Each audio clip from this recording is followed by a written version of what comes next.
এই মুহূর্তে সবকথে বড় খবর সোশ্যাল মিডিয়া আপনারা দেখতে পাচ্ছেন যে মমতা যখন তোমার ফুরফুরা শরীফে ইফতার পার্টিতে যখন আসে তখন থেকে জনগণ মানুষ সাধারণ সবাই বলছে কাশেম সিদ্দিকী তৃণমূলের কাছ থেকে টিকিট নিয়ে নড়বে। তো আপনারা জানেন যে সত্যটা মানুষের কাছে তুলে ধরি বলা বলি কথা ভাইজান। এখন দেখতে পাচ্ছি মানে কাল পরশুর মধ্যে ভাঙড়ে জলসায় হোক যেখানে হোক কাশেম সিদ্দিকী সেখানে গিয়েছিল। সেইখানে একটা আইএসএফ বাংলা মিডিয়া ওনাকে মানে মিডিয়ার মুখে মুখে ওনাকে বলেছে শুনছি আপনি তৃণমূলের প্রার্থী হয়ে কাশেম সিদ্দিকী আইএসএফের বিরুদ্ধে আপনি লড়বেন।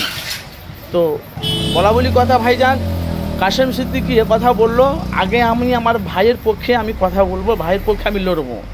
সামনে বিধানসভা ভোট, অবশ্যই আমার ভাইয়ের পাশে আমাকে দাঁড়াতে হবে। প্লাস যেমন ভাঙড়ে যখন এমএলএ যখন অসাধ আমার ভাই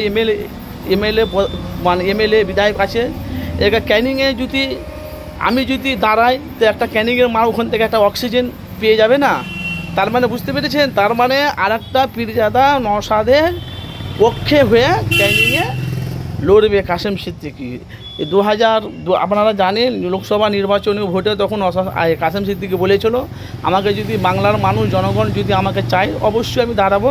কিন্তু এলাকার সামনে বিধানসভা ভোট, কাশেম সিদ্দিকী বলছে আমার ভাইয়ের পাশে অবশ্যই আমাকে দাঁড়াতে হবে। আগে আমার ভাইকে আমি সাপোর্ট করব, তারপরে আমি অন্য চিন্তা ভাবনা করব।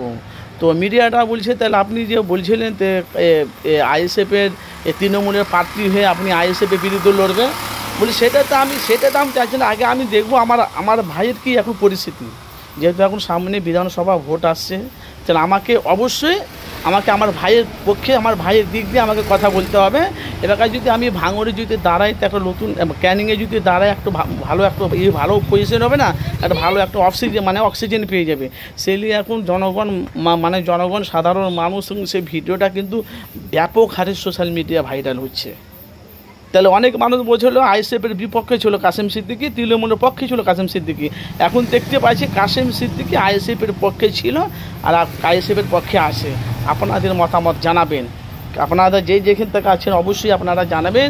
কাশেম সিদ্দিকী যদি ভাঙড়ে যদি দাঁড়ায়, যদি তোমার শওকত মোল্লার বিরুদ্ধে যদি আইএসএফের প্রার্থী হয়ে যদি কাশেম সিদ্দিকী লড়ে কেমন হবে, আপনারা অবশ্যই মতামত জানাবেন। আর যেখান থেকে আছেন অবশ্যই আপনারা মতামত জানাবেন কি ভাঙড়ে না ক্যানিংয়ে যে শওকত মোল্লার সাথে হাড্ডাহাড্ডি লড়াই হবে তোমার কাশেম সিদ্দিকী, যদি নওশাদ সিদ্দিকী ওনাকে প্রার্থী দেয়, ভালো করে বুঝবেন।